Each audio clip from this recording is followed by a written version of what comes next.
The gift from the golden tree. Prince Mango and his wife Kava were a happy couple. They have created a kingdom in jungles of Peru. They have been married for many years. Only the thing missing from their life was a baby. One day, Kava was out walking with her sister, Rontu. She began said hello to the two women. Rontu walked past the man, but Kava stopped and gave him a golden coin. The man looked into Kava's eyes. I know you wish for a child, he said, and I can help. Deep in the jungle there is a tree, the man said. It had leaves of gold.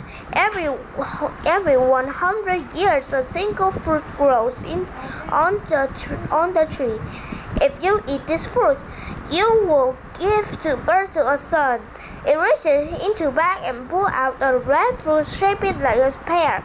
It was the fruit from the tree. Kava's happily held out of her hand. Wait, the beggar said.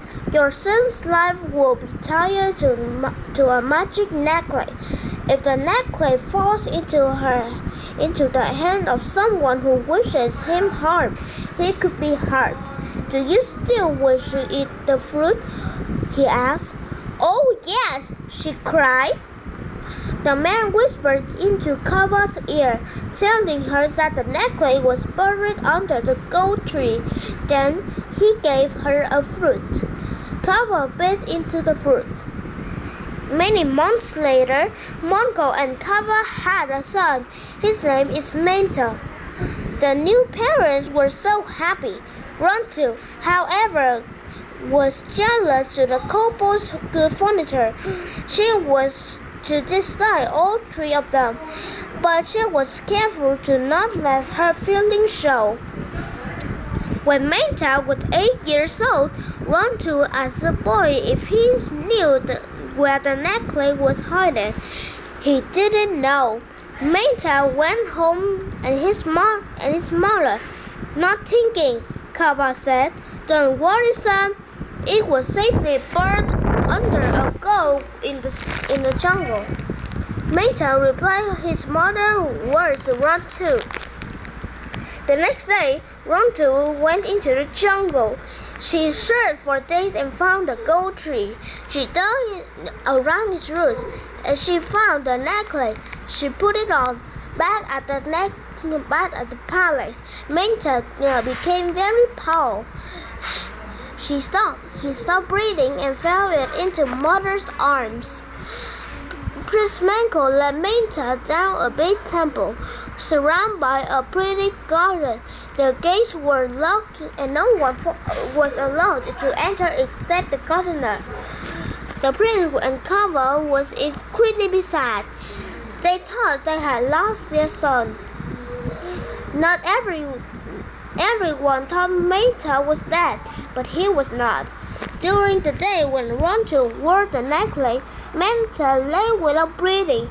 At night, when she took the necklace off, he became to life. Menta walked through the garden every night. Menta had a dream every day while he slept. He dreamed that Rontu found the necklace under the magic tree. It was using to harm him.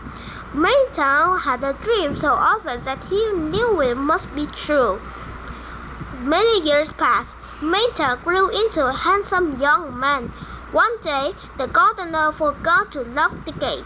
That evening, a young woman wandered into the garden to smell the flowers. Her name was Kiri. When Menta saw Kiri, he couldn't believe his eyes.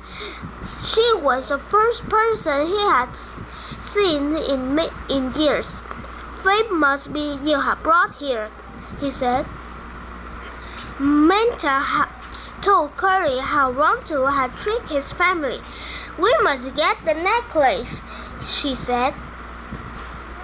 Kiri went to the palace pretending to be a hairdresser.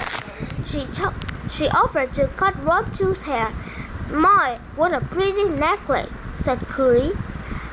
Can we remove it while I do your hair?